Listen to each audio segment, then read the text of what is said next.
साथियों, आप सब जानते ही हैं कि जिस प्रकार से आज के दिन केंद्र सरकार की कारगुजारी चल रही,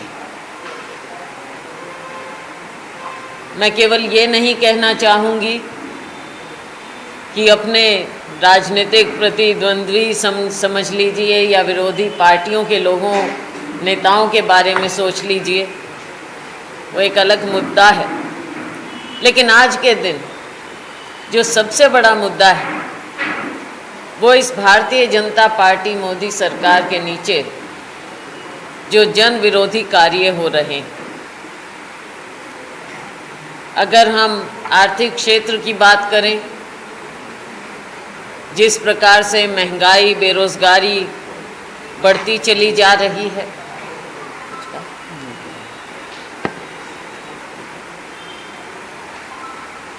महंगाई बेरोजगारी बढ़ती चली जा रही है, जिस प्रकार से हमारे जो पब्लिक सेक्टर अंडरटेकिंग्स थे उनको ख़त्म किया जा रहा है, निजी हाथों में बेचा जा रहा है। राजनीतिक रूप से आप देखते हैं कि जो एक समय में जिन्हें हम इंडिपेंडेंट संस्थाएं कहते थे, आज वो कैसे बंधुआ हो गए। संस्थाओं को ख़त्म किया जा रहा है। हमारा सामाजिक ताना बाना जो सदियों से एक भाईचारा हमारे देश में, समाज में चलता आ रहा है, आज उसमें विष घोला जा रहा है। सारी बातें हैं, बहुत सी बातें हैं जो एक एक नागरिक को, उसके जीवन को छूती हैं। कल दिल्ली में एक बहुत बड़ी रैली हुई, महंगाई पर हल्ला बोल रैली।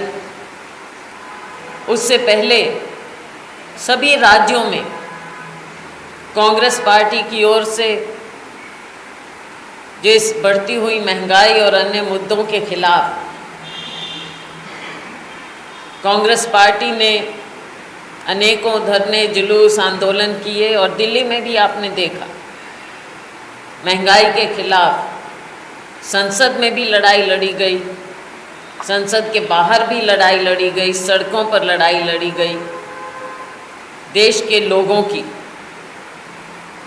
कल हल्ला बोल रैली में, जो कि एक ऐतिहासिक रैली हुई, राहुल गांधी जी ने जिसे संबोधित किया, मुझे लगता है आप सभी लोगों ने उसे देखा होगा। आजकल तो मीडिया, सोशल मीडिया, हर माध्यम से एक एक पल की खबर सब लोगों के पास होती है, तो उस खबर को आपने देखा। तो साथियों, जो आज के दिन देश के ऊपर इतनी बड़ी देश की जनता पर आपदाएं हैं, भारतीय जनता पार्टी के द्वारा जो ये इस तरह की कारगुजारी, ऐसी सरकार हमने कभी देखी नहीं। सरकारें तोड़ी जाती हैं, किस तरह से पार्टियों को तोड़ा जाता है, केवल और केवल तमाशा देखते हैं। तो साथियों, इन सब चीज़ों को देखते हुए कांग्रेस पार्टी का फैसला है कि हम राहुल गांधी जी के नेतृत्व में पूरे देश को, समाज को फिर से जोड़ने की बात करें। बहुत कम मैं समझती हूँ कि आज़ादी के बाद इस तरह के मौके हुए जो व्यापक रूप से ऐसा कार्यक्रम किया गया, और ये आज के समय की चुनौतियों को स्वीकारते हुए किया जा रहा है। राहुल गांधी जी हमारे देश में एक बहुत बड़ी, लंबी भारत जोड़ो यात्रा करने जा रहे हैं। राहुल जी के नेतृत्व में होगा। उसका ब्यौरा मैं आप लोगों को देना चाहूँगी।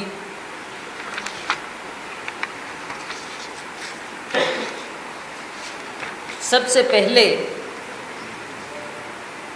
इस यात्रा का उद्देश्य क्या है? 4 मुख्य उद्देश्य हैं।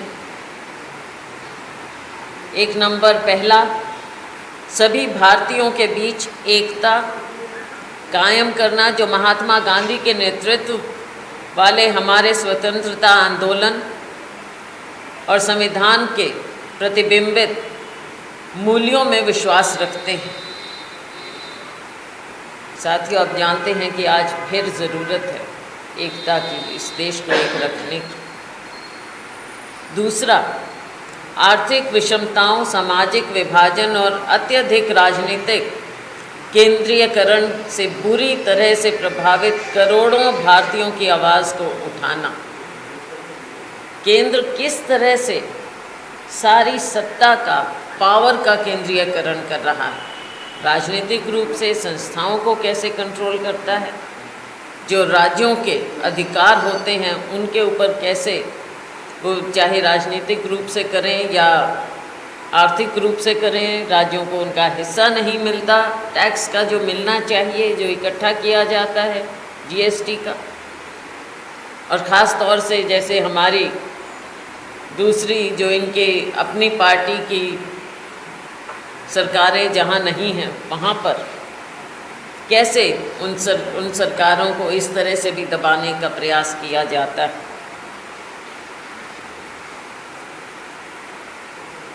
तीसरा, वर्तमान स्थिति के संदर्भ में लोगों के साथ मुद्दों और उनके संभावित समाधानों पर चर्चा करना इस भारत जोड़ो यात्रा के माध्यम से। चौथा, अनेकता में एकता और सर्वधर्म समभाव के सिद्धांतों के अनुरूप सामाजिक समरसता को मजबूत करना। नहीं हो कि हम एक जगह से चल पड़े, कन्याकुमारी से और कश्मीर तक पहुंच जाएंगे। इसके मकसद है लोगों के साथ वार्तालाप होगा। राहुल जी खुद लोगों से वार्तालाप करेंगे और लोग जो चाहेंगे उनसे बातचीत करना चाहेंगे इस यात्रा के माध्यम से। 7 सितंबर को ये यात्रा शुरू हो रही है कन्याकुमारी से। 12 राज्यों से और 2 केंद्र शासित प्रदेशों से होकर ये गुजरेगी। 350 किलोमीटर की दूरी तय की जाएगी, इससे ज़्यादा हो सकता है। वैसे मैंने क्या बोला, 350 बोला? नहीं, 3,500। आप देख सकते हैं ना, ज़बान हो जाती है ऐसे सबकी। 3,500। मैं अपनी गलती ठीक करूँगी। 12 राज्य, 2 केंद्र शासित, 3500 किलोमीटर, 3,500 किलोमीटर कम से कम, ज़्यादा हो सकती है।